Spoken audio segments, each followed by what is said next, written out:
ప్రార్థన చేసుకున్నాం. స్తోత్రం తండ్రి, స్తోత్రం స్తోత్రం స్తోత్రం స్తోత్రం స్తోత్రం స్తోత్రం స్తోత్రం ప్రభా.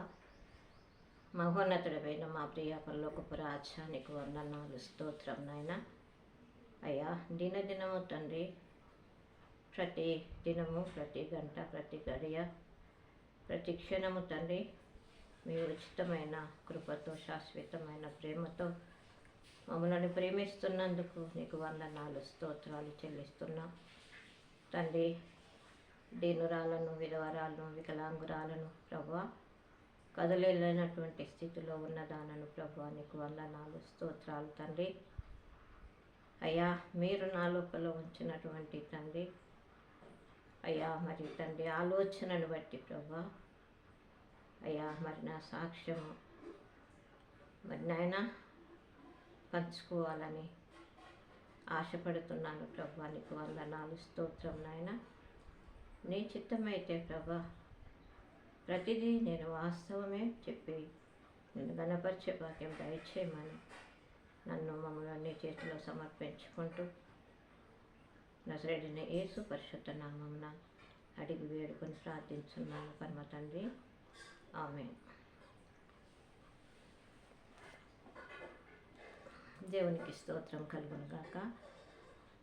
నా పేరు కొడకాళ్ళ సుజాతమ్మ, నా భర్త సాంబయ్య. నాకు 6 నా సంతానము.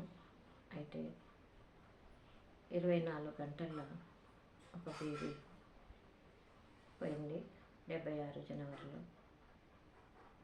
తర్వాత 6 నెలల గర్భిణి పోయింది.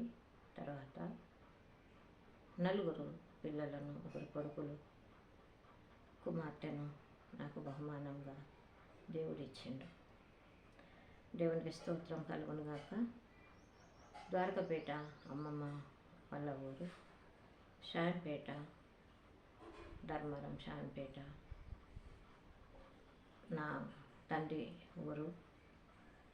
దుబ్బ్యాల మండలూరుపల్లి నా నాయన అమ్మమ్మ ఊరు.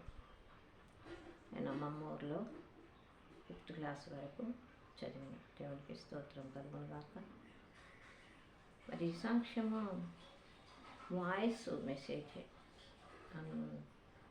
వాట్సాప్లో పెట్టిన. చాలామందికి నేను సంఘాలకు వెళ్ళిన, ఎవరైనా నా దగ్గరికి వచ్చిన ప్రార్థన కోసం వాళ్ళకు నేను నా సాక్ష్యం చెప్పి ప్రార్థన చేసేదాన్ని. అయితే అందరికీ తెలవాలి, యూట్యూబ్ ప్రేక్షకులకు కూడా నా సాక్ష్యం తెలవాలని నేను ఆశతో మరి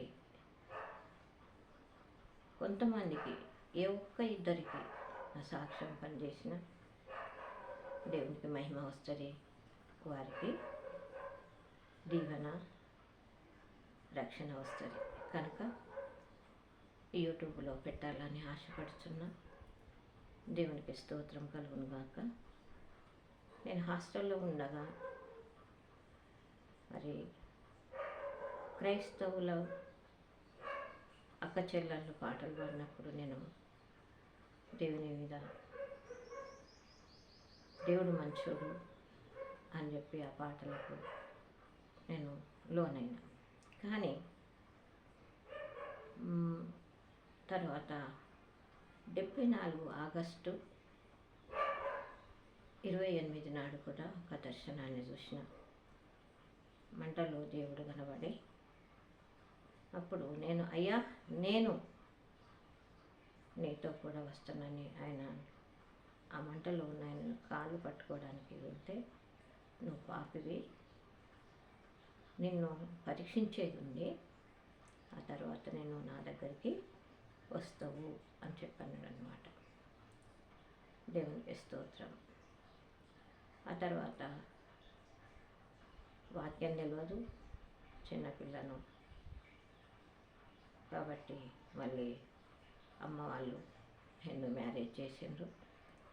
అలా శివుణ్ణి బలంగా ఆరాధించేదాన్ని.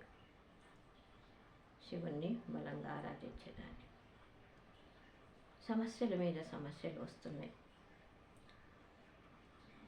8 నెలలు మాత్రమే నా భర్త నాతోటి మంచిగా ఉన్నాడు, చాలా మంచిగా ఉన్నాడు. అభిదాన్నైనా ఆయన ఇష్టపడి చేసుకున్నందుకు 8 నెలలకు పాప పుట్టిపోయింది. నేను అమ్మ వాళ్ళ ఇంటికి రెస్ట్ కోసం అని అమ్మ తీసుకొని పోయింది. వచ్చే వరకు ఆయన మనసు అంతా మార్చేసిండ్రు. చాలా కొట్టుడు తిట్టుడు చేసేవాడు. ఏం చేస్తాను, ఏం చేయను, కొట్టిన పడేది, తిట్టిన పడేది. మరి ఆ రీతిగా కాలేనని ఎక్కడికి పోలేను. ఒంటరి జీవితం వద్దు, ఎందుకంటే ఒంటరిగా ఉంటే జరిగేది ఏందో నాకు అర్థమైపోయింది. దేవునికి స్తోత్రం. 83-23 అంగన్వాడీ టీచర్గా నేను అపాయింట్ అయినా. 10 సంవత్సరాలకు డిపార్ట్మెంట్ టెస్ట్ రాసి పాస్ అయినా. 3 సంవత్సరాల గ్యాప్తో 94లో ఎగ్జామ్ రాసిన.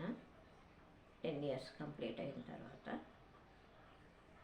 97లో మార్చి 26 నాడు నేను గ్రేడ్ 2 సూపర్వైజర్గా చిట్యాలలో జాయిన్ అయినా. దేవునికి స్తోత్రం కలుగును కాక. శ్రమలు వస్తున్నాయి. నా కూలి చిలుక సరోజ మేడం, ఆమె గ్రేడ్ 2 సూపర్వైజర్. ఆమె మొగిళ్ళపల్లి మండలంలో చేసేది, నేను భూపాలపల్లి మండలంలో చేసేది. అయితే ప్రతి మండే కూడా చిట్యాలకు వెళ్ళాల్సిన అవసరం. ఆ రోజు రిపోర్ట్స్ ఏమన్నా ఉంటే మండల మీద, అంగన్వాడీల రిపోర్ట్స్, బెనిఫిషరీస్, లాక్టేటివ్ గర్భవతుల లిస్టు, బాలింతల లిస్టు, బెనిఫిషరీస్ లిస్టు, ఈ రీతిగా అందజేయవలసిన అవసరం ఉందన్నమాట. ఇప్పుడు జేసీపీ పాస్బుక్ల గురించి చాలా పనులు ఉండేటివి. ఆ రిపోర్ట్స్ అన్నీ చిట్యాల ఆఫీసులో సబ్మిట్ చేయడానికి వెళ్ళినప్పుడు, మొగిళ్ళపల్లి మండలం చాలా దగ్గర కాబట్టి ఆమె చిట్యాలలో రూమ్ తీసుకున్నారు. చిట్యాలలో రూమ్ తీసుకుంటే ఆ నైటు ఇంకా తెల్లవారి మంగళవారం కూడా పని ఉంటుంది అనుకుంటే ఆ మేడం దగ్గరికి నేను వెళ్ళేది. ఇద్దరము ఆ రూమ్లోనే ఉండేది. అప్పుడు నా శ్రమలు, నాకున్నటువంటి ఆ బాధలన్నీ తనతో చెప్పుకున్నప్పుడు, నువ్వు దేవుడు దర్శించండి కదా, మరొకసారి బైబిల్ చదువు, మళ్ళొకసారి ప్రార్థన చేసుకో అని చెప్పి వారు చెప్పడం జరిగింది. ఆ రీతిగా నేను ప్రార్థన చేస్తూ వాక్యాన్ని చదువుకున్నప్పుడు దేవుడు నాతోటే మాట్లాడినట్టుగా అనిపించేది. కాస్త మనసుకు ప్రశాంతత దొరికేది. దేవునికి స్తోత్రం. అదే రీతిగా ఉంటుండగా 99 అక్టోబర్లో డిజిఎస్ఐ గారు చెన్నై నుండి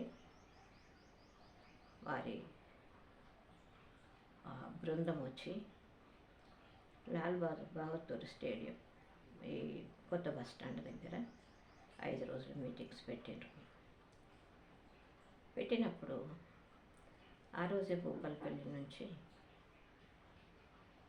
మరి డ్యూటీ దిగి ఇంటికి వచ్చి మరి ఎవరో పెద్ద ఆయనట, చాలా మంచిగా చెప్తాడట, దేవుని గురించి తెలుసుకోవాలని ఉన్నది. నేను వెళ్తా అంటే ఓపెన్ చేసిండు నా భర్త. ఎక్కడికి వెళ్ళేది లేదు, ఉండవు ఇంట్లో అన్నాడు. అట్లా అన్నదయ్యా, కొంచెం నాకు మనసు ప్రశాంతత ఉంటుంది, పిల్లల కోసం మన కోసమే కదా అని చెప్పి ఆయన కాళ్ళు మొక్కి పాపని తీసుకొని, మరి 10 దాటిందంటే మరి నేను తలుపు తీయాలి అన్నాడు. సరేనండి అని చెప్పి పాపని తీసుకొని పోయినప్పుడు మొదటి రోజు నేను కిలో వరంగల్ 5 సంవత్సరాలు 92 నుండి 97 వరకు నేను అక్కడ అంగన్వాడీ టీచర్గా నాకున్నటువంటి పరిస్థితులను బట్టి నయం నగర్ నుంచి కిలో వరంగల్ వెళ్ళవలసి వచ్చింది. నా అధికారులు నాకు అక్కడ సెంటర్ ఇచ్చి అక్కడ ఉంచిందనమాట. ఆ ఆయమ్మ నాతో కూడా ఉందన్నమాట. ఆయమ్మ నాతో కూడా ఉంది. అంటే అనుకోకుండా ఒక దగ్గర కూర్చున్నాం అన్నమాట. జనం చాలామంది, దాదాపు 1,00,000 మంది అంటే తక్కువనే అంతమంది వచ్చిందన్నమాట. అప్పుడు ప్రార్థన చేస్తూ దేవుడు ముడతండు, దేవుడు ముడతండు, దేవుడు ముడతండు, పరిశుద్ధాత్మశక్తి మిమ్మల్ని కమ్ముకుంటుంది అన్నప్పుడు నాకు కరెంటు షాక్ లేక బాడీ అంతా కూడా కరెంటు షాక్ వచ్చింది. కరెంటు షాక్ వచ్చి పడిపోయినా. అప్పుడు చుట్టుపక్కల వాళ్ళు అంటారు కదా, అయ్యో మేము 20 ఏళ్ళ 15 ఏళ్ళ నమ్ముకొని దేవుడు మమ్మల్ని ముట్టలేడు ఎందుకు అని చెప్పి వాళ్ళు అనుకునే మాటలు నా చెవున పడుతున్నాయి. అమాంతం కింద పడిపోయినా. నా పక్కనున్న ఆయమ్మ ఆ బిడ్డ ఏం చేస్తుందంటే, స్తోత్రం చెప్పు, హల్లెలూయా చెప్పు, స్తోత్రం చెప్పు, హల్లెలూయా చెప్పు అని చెప్పి అంటుంది. చేయబట్టి లేవనెట్టింది. నాకేమన్నా నడుము ఇట్లా దెబ్బతిన్నదా అనుకున్నా, కానీ ఏమీ కాలేదు. దేవునికి స్తోత్రం. రెండో రోజు అదేవిధంగా మునిగాళ్ళ కృపక్క నయం నగర్ లష్కర్ సింగ్ గారు, ఆమె నా ప్రక్కన ఉంది. ఓ చెల్లె ఎంత అదృష్టవంతురాలు, నువ్వు మారవేమో అనుకున్నా కానీ దేవుడు నిన్ను ముట్టిండు చెల్లె, స్తోత్రం చెప్పు, హల్లెలూయా చెప్పు, లేచి కూర్చో, దేవుడు నిన్ను టచ్ చేసిండు అని చెప్పి ఆ అక్క ఇప్పుడు లేదు, కృపక్క చనిపోయింది. ఆమె లేవనెత్తింది. మూడో రోజు మా పెద్ద మామ కొడుకు నర్సయ్య గారు, మా బావగారు చనిపోయిండ్రు. అంతేకాదు వర్షం కూడా పడ్డది. కొంచెం ఒక 10-15 నిమిషాలు వర్షం కూడా పడ్డది. మరి ఆ రోజు మీటింగ్ ఉన్నది, కానీ నేను నిలబడలేను, వాటర్ ఉంటే ఏమో గ్రౌండ్లో అని చెప్పి వెళ్ళలేదు. 4వ దినమున నేను చిన్న ప్రార్థన చేసుకొని పోయినా. అయ్యా, ఆ 2 రోజులు చూస్తే దేవుడు నన్ను ముట్టిండ్రు అని చెప్పి అందరు అనుకుంటా ఉన్నారు. నిజంగానే నాకు కరెంట్ షాక్ వచ్చి నేను పడిపోయినా అని మీరు ముట్టినారని నాకు అర్థమవుతుంది. అయ్యా, మరి ఈ దినం తండ్రి నీ జీవ గ్రంథంలో నా పేరు రాసుకొని నేను సాక్ష్యం చెప్పడానికి సాయించి నీ సొత్తుగా నన్ను మార్చుకో అని చెప్పి చిన్న ప్రార్థన చేసుకొని పోయినా. అదే రీతిగా చిన్న ప్రార్థన చేసుకొని పోయినాక పాటలు ప్రార్థన అంత అయినాక చివరి ప్రార్థనలో, అమ్మా సుజాత, నీ ఇంటిలోనికి దేవుడు వచ్చినాడు, నీ ఇంటిలోనికి దేవుడు వచ్చినాడు అని చెప్పి పేరు పెట్టి చెప్పడము జరిగింది. అప్పుడు నాకు గుండె భారంగా ఉన్నటువంటిది ఎంతో తేలికైంది. కానీ నేను చాలా దూరంగా ఉన్నా. నేను సాక్ష్యం చెప్పాలి, సాక్ష్యం చెప్తానని నేను ప్రేర్ చేసుకొని వచ్చిన. నేను సాక్ష్యం చెప్పాలని చెప్పి ఆ మందిని, పాప నేను ఇట్లా అనుకుంటూ పోతాను. ఏందమ్మా చేతగాన్నానివి, ఎక్కడ పోతావు, అన్న కూర్చోకాని అంటున్నారు. అని ఆలోగానే నేను సగం దూరం పోయినో లేదో ఒక సుజాత వచ్చి దేవుడు నన్ను పిలిచిండు అని చెప్పిందనమాట. దేవునికి స్తోత్రం కలుగును గాక. అయితే కొంచెం దూరం ఉండగానే ఇవాళ చెప్పని వాళ్ళు రేపు చెప్పండి, ముగిస్తున్నామని అన్నాను. కొంచెం డిప్రెషన్ అయింది. అయ్యో, నేను సాక్ష్యం చెప్పుదామంటే రేపు చెప్పమంటున్నారు. సరే, ఇది దేవుని చిత్తం కాదేమో అని చెప్పి వెనుక తిరిగి ఇంటికి వెళ్ళిపోయిన పాప. నేను వెళ్ళిపోయిన తర్వాత చిన్నగా ప్రార్థన చేసుకొని పండుకున్నా. 3 గంటలకు పరిశుద్ధాత్మ పావురం నా మీద తిరుగుతూ ఉందన్నమాట. పరిశుద్ధాత్మ పావురం నా మీద తిరుగుతూ ఉంది. ఆ అసలు పావురం తిరగడం వల్ల శబ్దం రాదు కదా, కానీ శబ్దం వస్తుంది. ఆ శబ్దము ఎప్పుడైతే వేగమవుతున్నదో ఆ శబ్దము నా బాడీలో షేక్ మొదలైంది. నేను వణికిపోతున్నా. దేవునికి స్తోత్రం. నేను వణికిపోతున్నా. పరిశుద్ధాత్మ శక్తి నన్ను కమ్ముకున్నది. ఒక స్వరము, బలమైనటువంటి స్వరం నా నుండి రావడము జరిగింది. నేను అనుకుంటున్న ఆ స్వరాన్ని బట్టి యూదా గోత్రపు సింహం యొక్క స్వరము అని చెప్పి నేను నిర్ధారణ చేసుకున్నా. దేవునికి స్తోత్రం. కాబట్టి ప్రార్థన చెయ్యి అని చెప్పి వినబడ్డప్పుడు దాదాపు 40 నిమిషాలు ప్రార్థన చేసిన. పిల్లలు బాగా ఎగురుతూ ఉంటే ఇటు పక్కకున్న పిల్లలు మంచం దిగేసిండ్రు. నేను ప్రార్థన చేసిన, 40 నిమిషాలు ప్రార్థన చేసిన. దేవునికి స్తోత్రం. ఆ రోజు నుండి నాకు ఒక బలమైనటువంటి శక్తి ఆవరించినట్టుగా, ఎలాంటి మనసు వికలం లేకుండా శారీరకంగా మానసికంగా చాలా బాగున్నానమాట. ఒక వీడియో, చిన్న గొర్రె పిల్లని యేసయ్య అనేది మా బావ కొడుకు తెచ్చుకుంటే అది తీసుకుపోయా.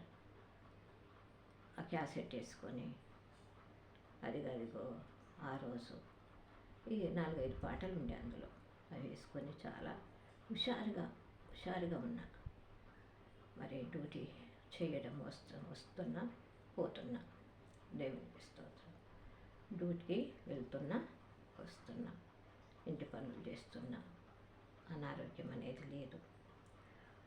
కానీ 2000 సంవత్సరము మార్చిలో, జనవరిలో నాకు ఒక దర్శనము కలిగింది. 2000 సంవత్సరం ఏంటిదంటే,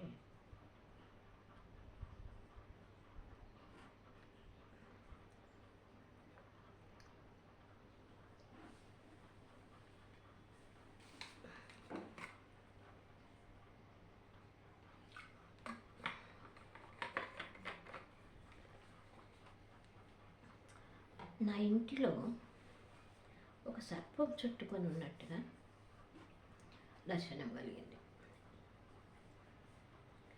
అయితే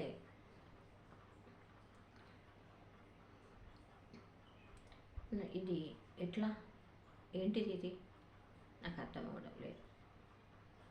అయితే ఎప్పుడైతే డిజేఎస్ గారు నన్ను పిలిచిండ్రో, అది భూపాలపల్లి సిఎస్ఐ చర్చిలో నేను చెప్పిన. మామూలుగా 2-3 పాస్టర్లు పరిచయం అయ్యారు. అయ్యా, ఈ విధంగా కనబడుతుంది నా ఇంట్లో ఒక సర్పము చుట్టుకొని పడుకున్నట్టుగా, అది ఇత్తడి సర్పము అట్లా కనబడుతుంది అంటే, వారు ఏమన్నారంటే, అమ్మ, మీరు శివుని ఆరాధించారు కదా, ఆ మెడలో సర్పం ఉంటుంది, అదే మీకు ఆ విధంగా కనబడుతుంది. అయితే మీరు బలమైనటువంటి ప్రార్థన చేయాలి. మీరు బలమైనటువంటి ప్రార్థన చేస్తే దేవునిలో ఉండగలుగుతారు. దేవుడు మిమ్మల్ని కాపాడుతాడు, సాతాను శోధన నుంచి విడిపిస్తాడు అని చెప్పడం జరిగింది. ఆ విధంగా నేను మరి ఫ్రైడే ఫాస్టింగ్ చేసుకుంటూ దేవుని స్తుతిస్తూ ఇంటి పని ఉద్యోగం కొనసాగిస్తున్నప్పుడు ఆ దర్శనము ఏ విధంగా ఇదైందంటే, పిల్లలు సురేష్ శ్రీలత ఇద్దరికి జ్వరం వచ్చింది. సరే, ఆ ఫ్రైడే అంతా పనులు చేసుకున్నా, 2-3 సార్లు ప్రార్థన చేసి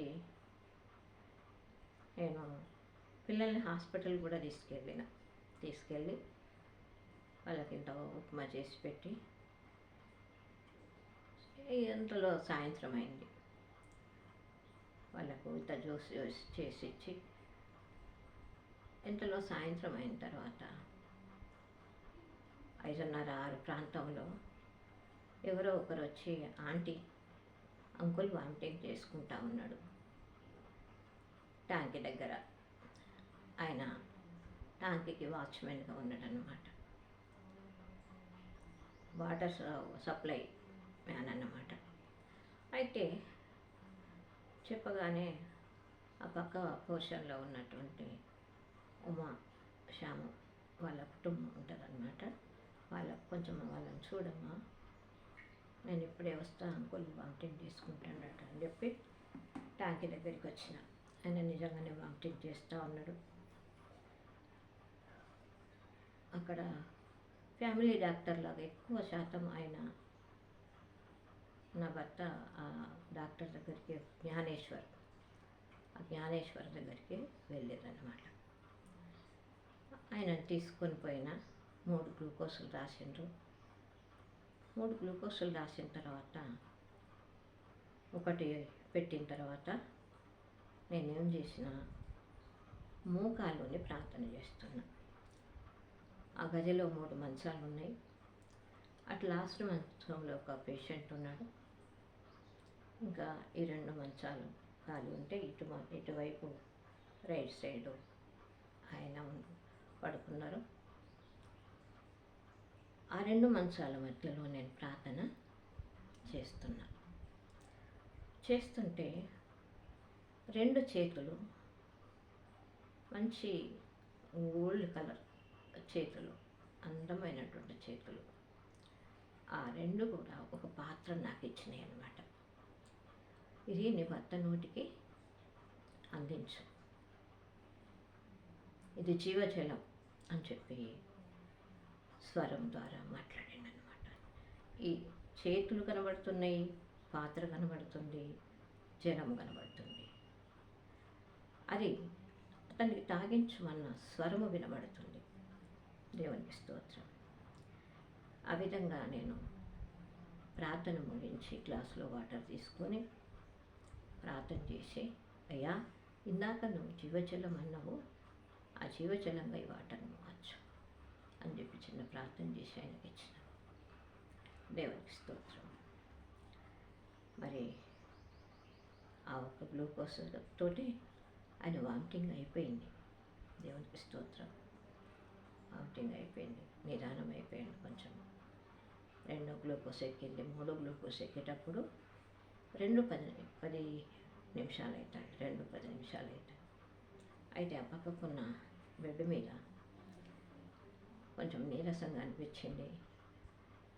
సరే, వెనుక రాడు ముందు రాడు, ఈ సైడ్లకు రాడ్స్ ఉంటాయి కదా, వాటి కొరికిన అనమాట. కాలు తప్పుకొని ఈ గ్లూకోజ్ చెయ్యి ఇట్లా పట్టుకొని నేను కళ్ళు మూసుకొని ఆ రాడు కొరికిన. అప్పుడు కళ్ళు మూసుకున్న కొద్దిసేపటికే దూరం నుండి ఒక ట్రైన్ వచ్చినా, ఒక బస్సు వచ్చినా లైట్స్ వెలుగుతూ ఉంటాయి కదా, అలా దూరం నుండి ఆ వెలుగు వచ్చి గదంతా కూడా నిండిపోయింది.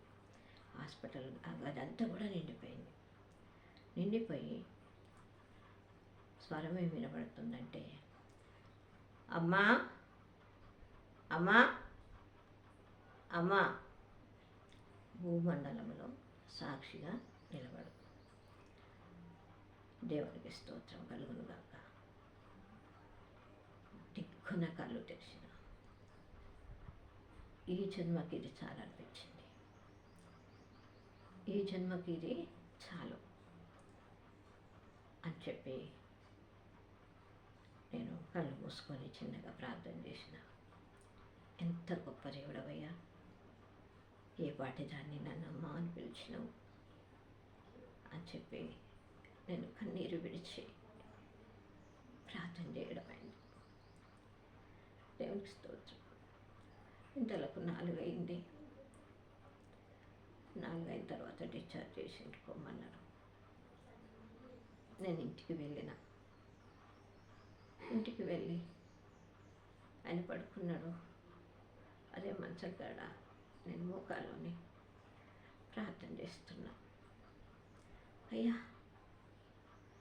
నన్ను భూమండలంలో సాక్షిగా నిలబడమన్నా. నేను బలహీనురాలు కదయ్యా, సాక్ష్యం అంటే ఏమిటో తెలియదు అన్నయ్య కదా. అయ్యా, నేనేం చెప్పాలి అని చెప్పి నేను కన్నీరు కారుస్తూ ఆయనను అడిగిన. అంటే నేను దర్శిస్తున్నానా? దర్శిస్తా ఉన్నాడు. నీతో మాట్లాడుతున్నానా? మాట్లాడుతున్నాం. నీకు మేలు జరుగుతుందా? మేలు జరుగుతుంది. అవే ఇతరులతో పంచుకో. వాటినే ఇతరులతో పంచుకో. నువ్వు సంతోషించినట్లు వాళ్ళు సంతోషిస్తారు. నువ్వు లబ్ధి పొందినట్టుగా వాళ్ళు కూడా లబ్ధి పొందుతారు. నా మహిమ వారికి తెలియచేయి అని చెప్పాను. అయ్యా, నిజమే, కానీ నేను బలహీనురాలు కాదయ్యా. నువ్వు అట్లున్నావు, నువ్వేం సాక్ష్యం చెప్తావమ్మా అంటే నేనేం చెప్పాలి అంటే, బలవంతుల ముందట బలహీనురాలనైనా నిన్ను నిలబెట్టి నేను వాళ్ళను బలపరుస్తా అన్నాడు. దేవునికి స్తోత్రం కలుగును. నేను వాళ్ళను బలపరుస్తా అన్నాడు. దేవునికి స్తోత్రం. ఆ రీతిగా వారము ప్రార్థన చేయి. వారమంతా కూడా ప్రార్థన చేయి. నువ్వు ఎక్కడికి పోవాలో నేను చూపిస్తాను, అక్కడికి నువ్వు వెళ్ళదు కానీ అని చెప్పడం జరిగింది. కాబట్టి వారమంతా ప్రార్థన చేసేది. ఆ వారంలో ఏ సంఘానికి వెళ్ళి సాక్ష్యం చెప్పాలో ఆయన నాకు చూపించేది. ఆ రీతిగానే ఆ మాట చొప్పున పోయినప్పుడు వాళ్ళు నన్ను ఆదరించేది, నా సాక్ష్యాన్ని వినేది. వచ్చిన ప్రవచనాలు కూడా నెరవేర్చబడ్డాయి. దేవునికి స్తోత్రం కలుగును గాక. ఏ రీతిగా దేవుడు మరి నన్ను దర్శిస్తూ నన్ను బలపరుస్తూ ఆయనకు మహిమ తెచ్చుకుంటా ఉన్నాను.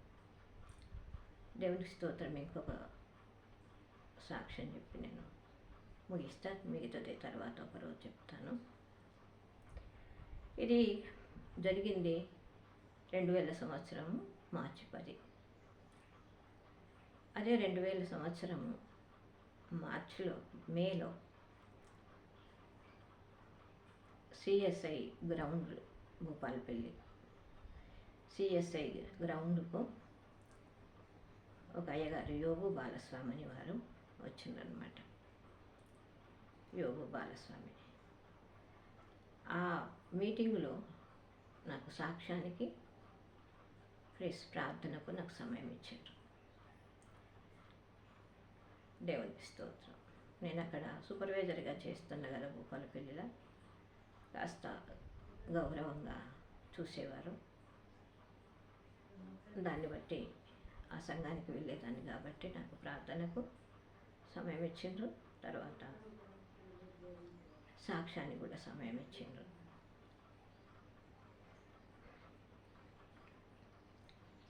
ఆ రీతిగా ప్రార్థన అయింది, వాక్యం చెప్పిండ్రు, సాక్ష్యాలు అయినాయి. చివరి పాట చివరిగా యోగు అయ్యగారు పాడుతూ ఉన్నారు. సిలువలో సాగింది యాత్ర, సిలువలో సాగింది యాత్ర, కరుణామయుని దయగల పాత్ర, సిలువలో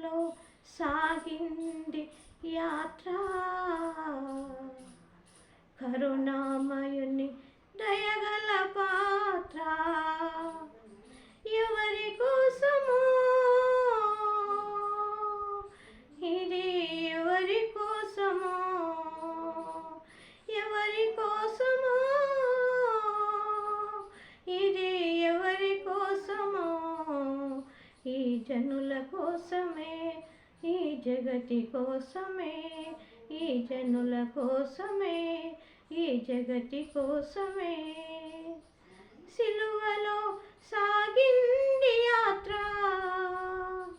కరుణామయుని దయగల పాత్ర. దేవునికి స్తోత్రం. ఈ పాట అంతా పాడేసరికి మరి నేనైతే ఓ ఓ ఓ అని వర్లినమాట, బాగా ఏడ్చినానమాట.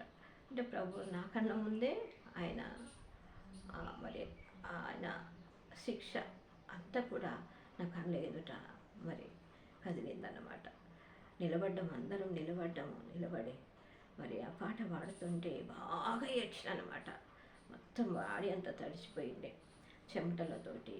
మరి అంత చాలా చాలా గట్టిగా ఏడ్చినమాట. దేవునికి స్తోత్రం. నిజంగా దర్శించిండు నన్ను అనిపించింది. ఆ తర్వాత నేను దాదాపు కిలోమీటర్ ఉంటుంది, నేను వెళ్ళే రూము కిలోమీటర్ ఉంటుంది. ఆ కిలోమీటరు ఒక 5 మినిట్స్లో పోయినా. అంత గాలిలో తేలిపోయినట్టుగా, అంటే శక్తితో నింపబడ్డ కాబట్టి గాలిలో తేలిపోయినట్టుగా ఆకుంటుకుంటానైనా మరి త్వరగా ఇల్లు చేరుకొని ఆ నైటు కొంచెం చెమటంతో వచ్చిందని స్నానం చేసుకొని ఒక మామిడి పండు తిని పడుకున్నానమాట. పడుకున్నప్పుడు మరి ఆయన దోషులతోటి విత్తనాలు తీసుకొని వచ్చి, అమ్మ ఇవి నీళ్ళ మీద విత్తు, వాటి సమయంలో ఫలిస్తుంది అని చెప్పి నాకు చెప్పడం జరిగింది. దేవునికి స్తోత్రం. నీళ్ళ మీద విత్తు, వాటి సమయములను బట్టి ఆయా సమయాలలో అది ఫలించే అవకాశము నేను ఉంచుతా అని చెప్పేవారు దేవుడు పరిశుద్ధాత్మ ద్వారా. ఆ చేతులు కనబడుతున్నాయి, ఆ విత్తనాలు కనబడుతున్నాయి, ఆ స్వరము వినబడుతుంది. దేవునికి స్తోత్రం. ఆ రీతిగా మరి నేను ఆ దర్శనాన్ని చూసిన. దేవునికి స్తోత్రం. మరి ఆ రోజు నుంచి ఇంకా బలంగా ఆయన వాక్యము మరి ఇచ్చి విత్తమన్నాడు కాబట్టి దేవుని కృప చేత చెల్పూరు సిఎస్ఐ చర్చిలో చాలా వాడబడ్డా. నేను చాలా వాడబడ్డా. ఆ సంఘ కాపరి, ఆ ఫ్యామిలీ అంతా చాలా ప్రేమించేవాళ్ళు నన్ను. పండుగలైనా 7 మాటలలో అయ్యగారు నేనే చెప్పేది. అయ్యగారు నేను ఒక 3 మాటలు తీసుకుని అయ్యగారు ఒక 4 మాటలు తీసుకొని చెప్పేది. చాలా వారికి మరి నన్ను ఆదరించిన పాల్ కుమార్ పాస్టర్, ఆ కుమారుని తమ్ముడంత వయసు, ఆ ఫ్యామిలీ అంతా ప్రేమించేది నన్ను. కాబట్టి అక్కడ నేను చాలా వాడబడ్డాను. కనీసము ఒక 5 గుడ్ ఫ్రైడేలకు నేను అక్కడ వాక్యం చెప్పడం జరిగింది, మాటలు చెప్పడం జరిగింది. దేవునికి స్తోత్రం. ఆ రీతిగా మరి దేవుడు నన్ను నడిపించిండు. కానీ సాతాను ప్రస్తుత సమయంలో మరి శోధిస్తూ ఉన్నాడు. కానీ లోకములో ఉన్నవానికంటే మనలో ఉన్న దేవుడు, మనం నమ్మిన దేవుడు, మనం ఆరాధించే దేవుడు, మనం స్తుతి చెల్లించే దేవుడు, మన కీర్తనీయుడైనటువంటి దేవుడు చాలా గొప్పవాడు, అద్వితీయ దేవుడు. దేవునికి స్తోత్రం. మహిమ స్వరూపుడు, ఆత్మస్వరూపుడు.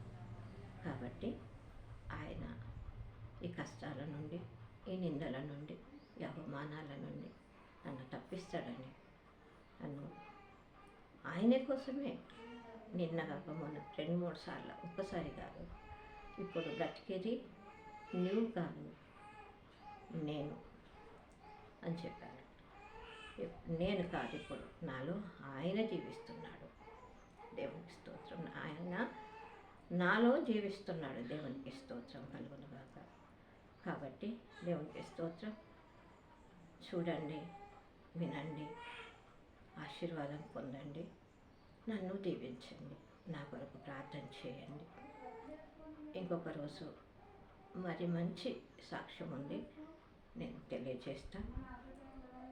చెప్తాను. కాబట్టి కృపాదేవుడు అనుగ్రహించాలి, మీ దయ కూడా కావాలి. మరి యూట్యూబ్ ప్రేక్షకులకు నా హృదయపూర్వక వందనాలు చెల్లిస్తున్నాను. ఒక చిన్న పాట పాడుకొని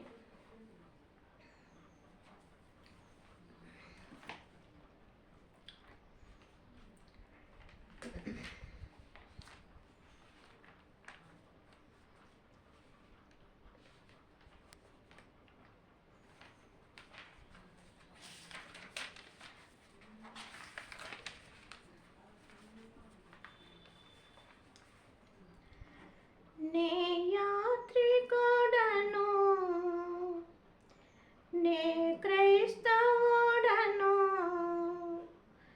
నే యాత్రికుడను, నే క్రైస్తవుడను, నా పయనం యేసుతో, నా పయనం క్రీస్తుతో, నా పయనం యేసుతో, నా పయనం క్రీస్తుతో. నీ యాత్రికుడను, నీ క్రైస్తవుడను, నా పయనం యేసుతో, నా పయనం క్రీస్తుతో. నా యేసు మార్గంబులో కష్టాలు ఎన్నో, కన్నీరు ఎంతో,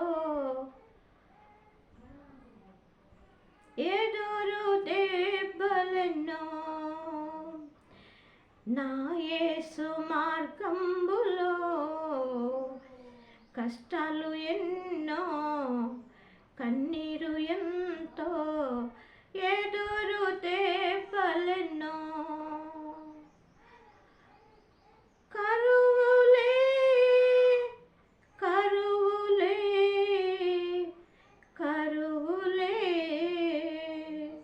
అయినను పయనం ఆగదు, అయినను పయనం ఆగదు. నీ యాత్రికుడను, నీ క్రైస్తవుడను, నీ యాత్రికుడను, నీ క్రైస్తవుడను, నా పయనం యేసుతో, నా పయనం క్రీస్తుతో, నా పయనం యేసుతో, నా పయనం క్రీస్తుతో. శోధింపబడినంతలో ఎంతో ఆనందం, ఎంతో సంతోషం, పరమానందమే. శోధింపబడినంతలో ఎంతో ఆనందం, ఎంతో సంతోషం, పరమానందమే. జీవమే జీవమే జీవమే, అందుకే పయనం ఆగదు, అందుకే పయనం ఆగదు. నీ యాత్రికుడను, నీ క్రైస్తవుడను, నీ యాత్రికుడను, నీ క్రైస్తవుడను, నా పయనం యేసుతో, నా పయనం క్రీస్తుతో, నా పయనం యేసుతో, నా పయనం క్రీస్తుతో. నా యాత్ర ముగియునంతలో వేవేల దూతలు, పరిశుద్ధులందరూ, పెద్దలందరితో, నా యాత్ర ముగియునంతలో వేవేల దూతలు పరిశుద్ధులైన